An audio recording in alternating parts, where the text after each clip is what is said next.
এটি হচ্ছে purple rumped sunbird. এর সাইন্টিফিক নেম হচ্ছে লেপ্টোকোমা জেভোনিকা, এবং সাধারণত এটাকে মোটুসি নামে আমরা চিনি। এটি প্রায় 10 সেন্টিমিটার দীর্ঘ।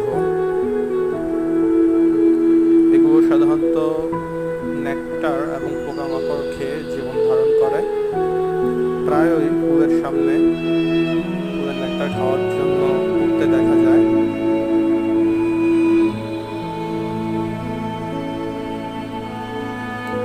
এগুলো সাধারণত জানুয়ারি থেকে জুলাই এই সময়ের ভিতরেই ডিম পেড়ে বাচ্চা দেয়।